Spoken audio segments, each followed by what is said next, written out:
Hey Steelers Nation, it's Joe Rockey with the Pittsburgh Steelers Syndicate coming at you. How awesome has this draft been? I'm recording this here Tuesday, just hours before it will be released to you guys, because I wanted to get really a better feel based upon the comments, things I've been reading on other people's sites, about who the Steelers Nation is loving in this draft. And it's pretty much unanimously coming in as Darnell Washington. Sure, there's plenty of Porter support, and if the guy learns how not to be grabby, completely justifiable sell. But Darnell Washington is the steal. First off, you got him much later in the draft, and a guy who was rated on most people's draft boards, if healthy, as a first half of the first round draft pick. Guy is absolutely a stud. He has all of the same conversation that we had around George Pickens last year. If he wasn't healthy, he would have gone immensely early. But I want to break down something that's even better than all this. When they measure people at the combine, they keep track of this data forever, right? The only person who has ever come close in the complete overall package of what Darnell Washington brings to the table based upon all what the combine measures, and it's less than Darnell Washington, is Rob Gronkowski, Hall of Famer, Steelers Slayer, that guy. Yeah, the one who was him. And we're not talking about baby Gronk, the guy from Notre Dame who just got drafted, but the actual Hall of Famer, Rob Gronkowski. Now, does that mean Darnell Washington is going to become the best tight end in NFL history like Gronk did? It doesn't mean that, but it also means he has a very good starting position. And when I was entering the draft, sitting here as the syndicate, I was saying, you know what? Tight end's a completely not needed position. We literally have a top 5 tight end room in the NFL. It is stacked. And Gentry, huge man, good blocker. Freiermuth is becoming more like the prototypical, give him the ball, give him space, things get done. And then in Little Hayward, we have basically your prototype H-back that so many teams use in the NFL.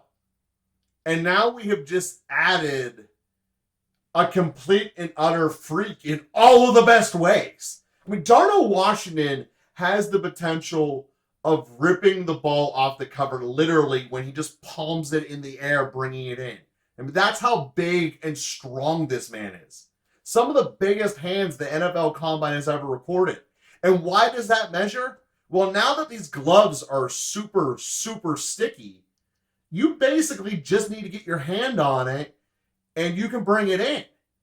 And the more footage, the more square footage you have on your hand, the more that gription can bring the ball in for you. This is a fantastic opportunity for the Steelers. Now, obviously, his injury plays into a lot when we look at the production that he had at Georgia. But we also have to look at things realistically. When you're Georgia and you're blowing people out consistently, well over half of their games, you don't keep throwing the ball to run it up. That's bad coaching, bad decision making, and Georgia doesn't do that. Good call. So as a result, when you look around the Georgia skilled room of that team, it is littered with first round draft pick talent all over the place. So unless you're really taking the ball off and being a vertical down the field guy, which Washington was not at Georgia, they basically run the ball or throw it deep. That's essentially the Georgia offense in a nutshell. That's how you win the national championship by 60. And that was their team.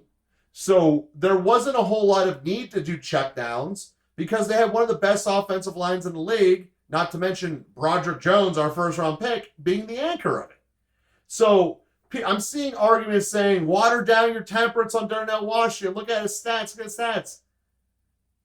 He's the sharpest knife that never got used because that's not how their offense was. If this guy played for Michigan or Michigan State, Penn State, he would have put up record-style numbers. If you just put him in the same Penn State offense where Freiermuth was, he would have had better numbers than Muth. He is a physical tank, and he can blow people out. And we know how the Steelers love putting, like most teams, a lot of extra meat once we're getting down for the goal line runs. This is the best of all worlds. This is no longer having a tackle who we know we're never throwing the ball to report as an eligible receiver, like we did in the Duck year. This is a tackle who is a tight end, who is always eligible and can catch the ball. So we look at what this goal line package could be. You can have your 3 tight ends on the field lined up on the line of scrimmage being Gentry, Muth, and Washington.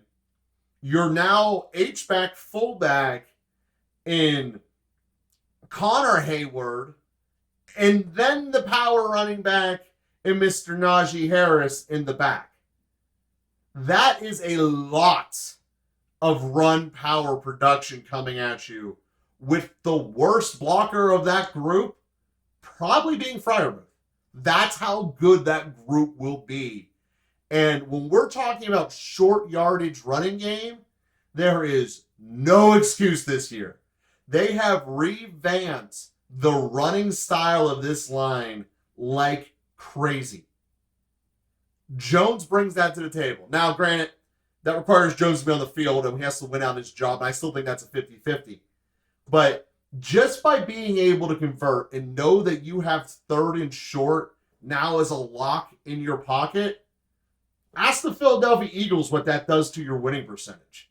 Because now, when it's second and short, you don't have to worry about, are we going to get this first down or not? Now it's time to take a shot downfield and see if we can really blow a game open. And that is the kind of confidence that, quite frankly, the Steelers haven't had forever. I mean, I remember when the ambassador was still here, and he had to come down and say, we're fixing our short yard running game as one of the major offseason moves. It's potentially could have been an under the radar but important problem that the Steelers had that just went away. Now, granted, it obviously comes down to the Steelers' conviction and health. And the Steelers firmly believe that if he, even as the rookie, as a 21-year-old, misses this year, it will be a value in the long run, which obviously, problems taken care of for 2024 without a doubt. But assuming Washington does not get the redshirt season, that is really the only thing that could destabilize this guy, is that they give him the redshirt IR for the year.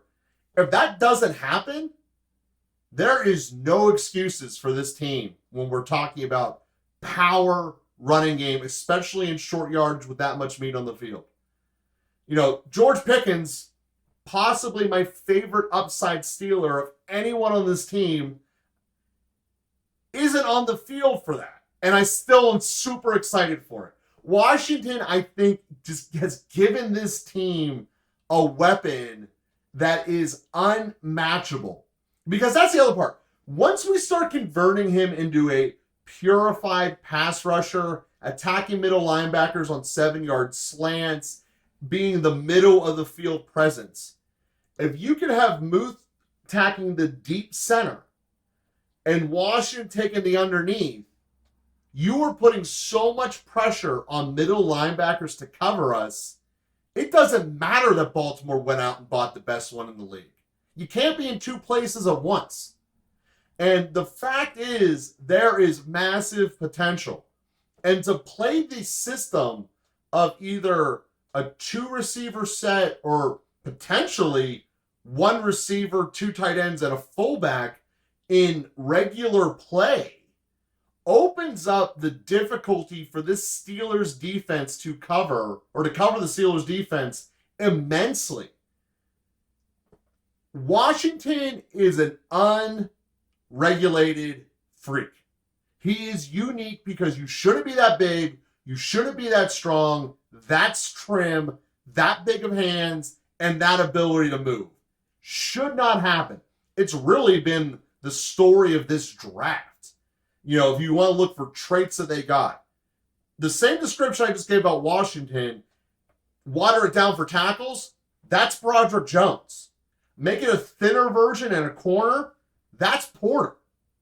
This team is going on the potential train as hard as it can. And yes, that does open up the possibility for a bust sandwich. But it also opens up the possibility of unimaginable talent. You know, you don't normally get someone who has a high ceiling and a high floor unless you're drafting in the top 3 picks. That's just a fact of the game. The Steelers taking really 5 high-end potential guys. And this isn't just like we're the Pirates and we're trying to sell hope and dreams. This is legitimate high-end potential. And I'm including Herbig in this group too, because the production Herbig gave warrants the fact that we treat him with respect. Nearly a sack per game at Wisconsin, playing in a big boys conference. That's a big deal. Looking at all 5 of these, Broderick Jones, highest potential of any tackle in the draft. Joey Porter, highest potential? Yes, it exists. When I broke him down, I compared him to Mel Blount. Only fear with Porter is he's too handsy and the NFL doesn't want Mel Blount to play anymore. We look at Benton. The guy had better production and better results than the one from Michigan that Dallas took in the first round. Benton is a better football player than the one that went in the first round to Dallas. And again, got him in the second half of the second round. A massive potential upside with Benton there. And then obviously the cream of the crop. The steal of the draft. Darnell Washington. We're afraid because of knee surgery. Well, let's just look at the elephant in the room, guys. The number 1 corporate sponsor of the Pittsburgh Steelers is UPMC. And this is what they do. Steelers have no fear of injury risk. These guys have so much potential. And could this be the second best draft class in NFL history, which also would make it the second best draft class in Steelers history? Guys, it's possible. It's scary to think that. They're only rookies. They haven't even put on their pants yet. As they used to say, they all look great in their underwear. And yes, this is the time of health and optimism. But at the end of the day, the Steelers went all in on that potential button. And when you're trying to rebuild, even though they never admitted they're rebuilding, this is a way to do it. Put a bunch of potential on the field and see who works out. This is the training camp of competition in a way that Tomlin has not had in potentially decades. Because across the field, there are meaningful competition battles. Left tackle, starting outside corner, slot corner, and that'll be our video tomorrow, the slot corner that we signed from Minnesota during the draft. Slot corner is a battle. Middle linebacker is a battle. Left guard to a lesser degree is a battle. Number 1 wide receiver is a battle. This team is going to have the best training camp going. Get your tickets for Latrobe now, guys. This is going to be amazing. And if you've never been out to Latrobe and you've been waiting for the event, this camp is the event. Early in camp, we're going to have competition. Late in camp, we're going to have competition. And this is going to be something worth seeing. I can't tell you how excited I am. Darnell Washington being the cream of the crop of this group. And I really love the potential that's here. Now, is Darnell going to be the best player? Maybe. He's got the makeup of the best tight end ever. Is Jones going to be the best tackle in the league? There's a chance of that. When we look at it, getting Darnell Washington where the Steelers did has the potential of being all-time mistake. Like right there when people start talking about like, how did Brady slip to the 6th round? How did this guy slip to the 3rd round? When there was, 5 tight ends taken before him? Nah, man. This is reminiscent of some backroom thing that shouldn't be allowed to happen. The commissioner of National Hockey League and Lemieux walk in a room, Sidney Crosby walks out of it. This is that kind of thing. And this is an absolute great time to be a Steelers fan. See you guys as the season goes on. Stick with us at the Pittsburgh Steelers Syndicate, and we're going to keep breaking down the offseason and all of the greatness that the 2023 season has the potential of being. See you guys tomorrow.